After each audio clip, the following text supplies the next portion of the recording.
ഞാൻ doctor Seema Ranjith, chief physician essence ayurvedic medispa Trivandrum. ഇന്ന് സംസാരിക്കാൻ പോകുന്ന വിഷയം കർക്കിടക ചികിത്സയാണ്. കർക്കിടക ചികിത്സയിൽ വീട്ടിൽ തന്നെ ചെയ്യാൻ പറ്റുന്ന പ്രധാനപ്പെട്ട കാര്യങ്ങളാണ് ഇന്ന് ഞാൻ സംസാരിക്കാൻ പോകുന്നത്.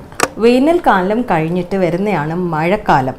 അപ്പോൾ നമ്മുടെ ക്ലൈമറ്റിൽ ഉണ്ടാവുന്ന ചേഞ്ചസ് ഏറെക്കുറെ ഡിസീസ് കണ്ടീഷൻ ഉണ്ടാക്കാൻ സാധ്യത കൂടുതലായതുകൊണ്ട് വീട്ടിൽ തന്നെ ചില രീതികൾ, ചില ദിനചര്യകൾ പാലിച്ചാൽ രോഗപ്രതിരോധ ശക്തി കൂടാനുള്ള ചാൻസസ് ഉണ്ട്. ഇന്ന് ഞാൻ പറയാൻ പോകുന്ന വിഷയം, ഒന്ന്, എങ്ങനെയാണ് നമുക്ക് രോഗപ്രതിരോധ ശക്തി വീട്ടിൽ തന്നെ കൂട്ടാൻ പറ്റുന്നത്, അതും കർക്കിടകാലത്ത്. കർക്കിടകാലത്തിൽ ആദ്യമായി നമ്മൾ ശ്രദ്ധിക്കേണ്ടത് ചൂടുള്ള ആഹാരമേ നമ്മൾ ഉപയോഗിക്കാവൂ. ഫ്രിഡ്ജിൽ വെച്ചത് പിന്നെയും ചൂടാക്കി കഴിക്കുന്നത് ഏറ്റവും വലിയ രോഗകാരണമാണ്. അതുകൂടാതെ നമ്മൾ അന്നന്നായിട്ടുള്ള ആഹാരമാണ് കൂടുതൽ കഴിക്കേണ്ടത് ഈ കർക്കിടകാലത്ത്. രണ്ടാമത്, ചൂടുവെള്ളം തന്നെയാണ് ഉപയോഗിക്കേണ്ടത്. മഴക്കാലം ആകുമ്പം ഏറെക്കുറെ നമ്മുടെ ഡൈജഷൻ ഒത്തിരി മോശമായി വരും, അതായത് വെരി പുവർ ഡൈജസ്റ്റീവ് ഫയർ ആയിരിക്കും. അതുപോലെ തന്നെ നമ്മൾ കഴിക്കുന്ന ആഹാരം അത് കട്ടിയുള്ള ആഹാരമാണെങ്കിൽ ദഹിക്കാൻ ഒത്തിരി സമയമെടുക്കും. അതുകൊണ്ട് ഈ കാലത്ത്, ഈ മോൺസൂൺ ടൈമിൽ ലഘുഭക്ഷണമാണ് നമ്മുടെ ശാസ്ത്രം പറയുന്നത്. ലഘുഭക്ഷണത്തിൽ നമ്മൾ കഞ്ഞി പോലെ, അതായത് കർക്കിടക കഞ്ഞിയുടെ പ്രാധാന്യം ഇവിടെയാണ് വരുന്നത്. ഇനി ഈ കർക്കിടക കഞ്ഞി എങ്ങനെയാണ് ഉണ്ടാക്കുന്നത്? സാധാരണ രീതിയിൽ ഞവര അരിയാണ് ഇതിന് നമ്മൾ മെയിൻലി എടുക്കുന്നത്. ഈ ഞവര അരിയിൽ നമ്മൾ ദീപനവും പാചനവുമായിട്ടുള്ള ദ്രവ്യങ്ങൾ ആഡ് ചെയ്യും. അതായത് കുരുമുളക്, ചുക്ക്, അയമോദകം, ഈ ഹെർബ്സ് ഉപയോഗിച്ചാണ് നമ്മളിത് വേവിച്ച് കഞ്ഞി കഴിക്കുന്നത്. അതുകൂടാതെ പയറുതോരൻ, ഇതെല്ലാം നമുക്ക് കഴിക്കാം. ഈ പയറുതോരനിലും തേങ്ങയുടെ അംശം വളരെ കുറവായിരിക്കണം. ഈ കഞ്ഞി നമുക്ക് ഏത് കാലത്തും കഴിക്കാവുന്ന, പക്ഷേ നമ്മൾ മെയിൻലി കഴിക്കുന്നത് കർക്കിടക മാസത്തിലാണ്. കാരണം ഇത് ദഹിക്കാൻ വളരെ എളുപ്പമാണ്. അത് പോരാഞ്ഞ് ഇത് രോഗപ്രതിരോധ ശക്തി കൂട്ടാനുള്ള ഒരു ഔഷധ കൂട്ടുമാണ്. ഇനി കർക്കിടകത്തിൽ നമ്മൾ ഏറ്റവും കൂടുതൽ ശ്രദ്ധിക്കുന്ന നമ്മുടെ സൺലൈറ്റ് ഇല്ലാത്തതുകൊണ്ട്, അതായത് സൂര്യപ്രകാശം കുറവായതുകൊണ്ട് നമ്മുടെ മെറ്റബോളിസം കുറവാകും. ആ മെറ്റബോളിസം കുറവാകുമ്പോഴത്തേക്കും നമ്മൾ കഴിക്കുന്ന ആഹാരത്തിൽ ഒരു ക്രമീകരണം വേണം. ഈ സമയത്ത് നമുക്ക് എത്രമാത്രം കഴിക്കാനുള്ള ക്വാണ്ടിറ്റി, അതായത് നമ്മുടെ കാലറി നമ്മൾ കൂടുതൽ ഇമ്പോർട്ടൻസ് കൊടുക്കണം. ഒരു സാധാരണ വ്യക്തി എന്ന നിലയ്ക്ക്, ഒരു സാധാരണ വീട്ടിലെ സെഡൻറ്ററി ആക്ടിവിറ്റീസ് അല്ലെങ്കിൽ വീട്ടുജോലി ചെയ്യുന്ന ഒരു സ്ത്രീയോ അല്ലെങ്കിൽ ഒരു പുരുഷനോ ആയാലും ഈ കാലഘട്ടത്തിൽ നമ്മൾ മഴയാകുമ്പോൾ അധികം നമ്മൾ പുറത്ത് പോകാറില്ല.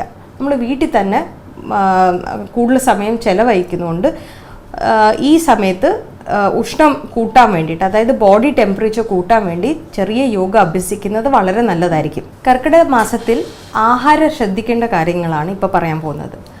ഓൾ ഫൈബർ റിച്ച് ഫുഡ് നമുക്ക് കഴിക്കാവുന്നതാണ്. മാംസാഹാരം, അതായത് ഫിഷ്, എഗ്ഗ്, ചിക്കൻ, ഇതൊക്കെ ഒഴിവാക്കുന്നതായിരിക്കും കുറച്ചും കൂടെ നല്ലത്. ഈ ചിക്കൻ ഉഷ്ണവീര്യ ആകുന്നതുകൊണ്ട് ഇതിന് ആയുർവേദം കൂടുതൽ ഇമ്പോർട്ടൻസ് കൊടുക്കുന്നില്ല. പക്ഷേ ആയുർവേദം ഇമ്പോർട്ടൻസ് കൊടുക്കുന്ന അജമാംസം, അതായത് മട്ടനാണ്. മട്ടൻ എന്ന് പറയുന്നത് റീജുവനേഷൻ ആണ്. രോഗപ്രതിരോധ ശക്തി കൂട്ടാനും മട്ടൻ സഹായിക്കുന്നുണ്ട്. പക്ഷേ മട്ടൻ വെക്കുന്ന രീതി അത് പ്രത്യേക രീതിയാണ്. അതായത് കൂടുതൽ ദീപനം പാചനവും ആയിട്ടുള്ള ഹെർബ്സ് ഇട്ടിട്ട് വേണം മട്ടൻ വേവിക്കാൻ. രണ്ടാമത് നമ്മൾ ശ്രദ്ധിക്കേണ്ടതെന്ന് വെച്ചാൽ, നമ്മൾ ഈ കാലഘട്ടത്തിൽ നേരത്തെ ഉറങ്ങുക, നേരത്തെ എണ്ണിക്കുക.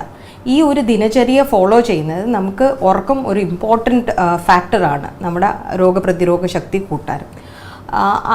ആയുർവേദം എപ്പോഴും ഇമ്പോർട്ടൻസ് കൊടുക്കുന്നത് ത്രയോ ഉപസ്തംഭ, അതായത് ആഹാര, നിദ്ര, ബ്രഹ്മചര്യം.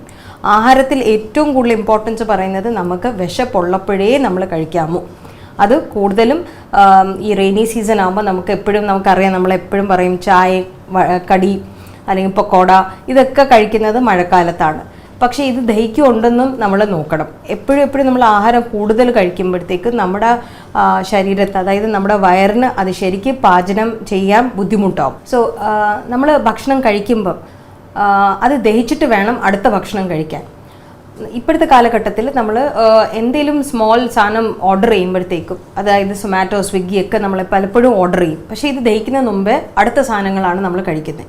ഇവ ഇങ്ങനെ 1 by 1 ആയിട്ട് നമ്മൾ കഴിക്കുമ്പോൾ, അതായത് ഇതിൻ്റെ കൂടെ കോക്കോകോള, തണുത്ത ആഹാരങ്ങളാണ് ഇതിൻ്റെ കൂടെ ചെയ്യുമ്പോൾ, അപ്പം ഡൈജഷൻ പ്രോപ്പർ ആവത്തേയില്ല.